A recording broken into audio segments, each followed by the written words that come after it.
Well, we just sold the motorhome. Today's the day. We say goodbye to our motorhome. The end of the motorhome. End of the motorhome, end of the line. I feel quite sad. I feel very sad. This has been our home for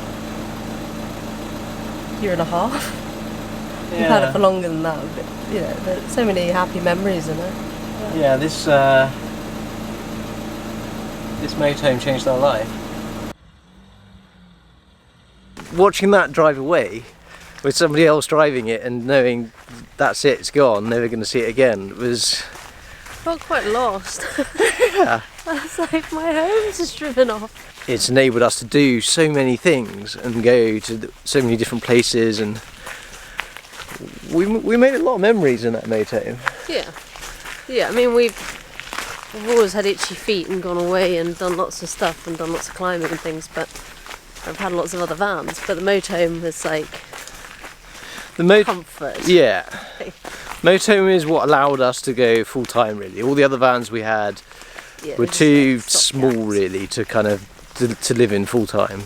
There are a couple of reasons why we got rid of it. Having lived in it for some time, you start to, like, tiny little things start to grind on you, and actually the layout of the van in the end was something that kind of bugged us a little bit. In this vehicle, with the wardrobe and the seat there and things, that front cab is just completely wasted space. It gets used for driving, but we can't really do anything else with it, which has always frustrated us, because space is such a premium when you're living in a vehicle that you want to use every little bit of it you can, and not being able to use that's always been a bit of a gripe. The problem is you can't change things in a motorhome because it's kind of standardised. Yeah, it would have meant sort of completely ripping it apart, and there's not many people which would buy a motorhome that's been completely ripped apart. It's this thing that I think makes the whole thing quite cramped, or feel quite cramped, like the actual living space itself. So that's one thing we're not keen on, is the fact that the living area here feels quite small and compact. But I think with a better layout it would feel much bigger.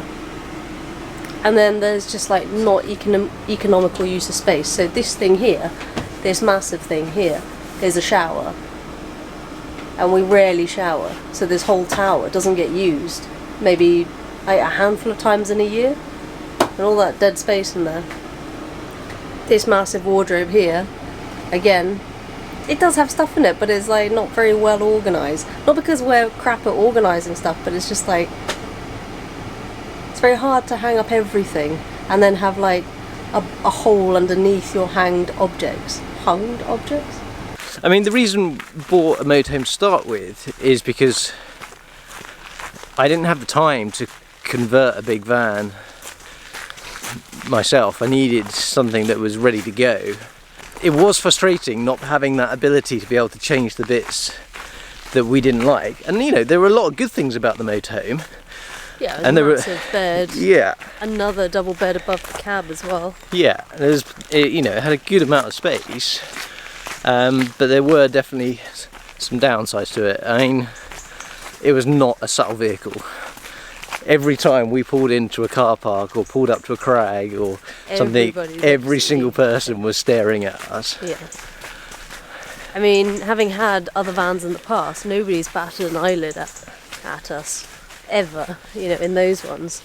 And we've had it where we've been in, you know, a massive empty car park, no other cars around, and been hassled from security about, oh, you can't sleep here and everything. It's like, well, we have come to go shopping. Yeah. You know, and it's things like that because you're in a motorhome, because you're very, very obvious. Yeah, there's not many people which drive a motorhome somewhere other than to sleep in it. So even if we just go somewhere and we've got no intention of sleeping in it, I think people don't get that it's our home as well. That's the thing. I think people just associate it with a holiday thing. But I think people are more aware of motorhomes now, post-lockdown, because during the lockdown phase there were all sorts of horror stories about, you know, people in vans basically the general public didn't understand that they lived in their van. I just thought they were on holiday, so they would get abused, they would get, you know, people driving out at 3 in the morning to hassle them, people smearing dog poo all over their van and things. And I don't know whether it's that mentality that has transferred to a lot of people, or they've kept on with that now. We still get, you know, the occasional tut of the head and shake of the head. We pull up in a, you know, dog walking car park in the motorhome. And then I don't know whether I'm more attuned to it or whether you all are as well, but just sort of noticing people notice us since lockdown. It was also quite hard to drive. It's when you're trying to get to a remote crag down a windy country lane. It's a little Very stressful. fragile as well. So yeah, no more motorhome. Yep.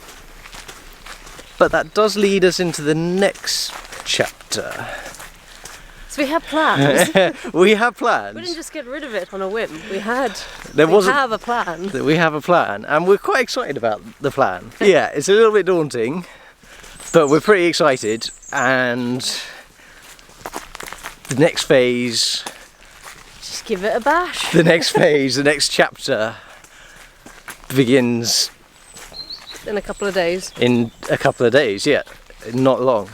So subscribe, hit the like button, tune in next week, find out what all the exciting new updates are, what the plans are for the future, and we shall see you then.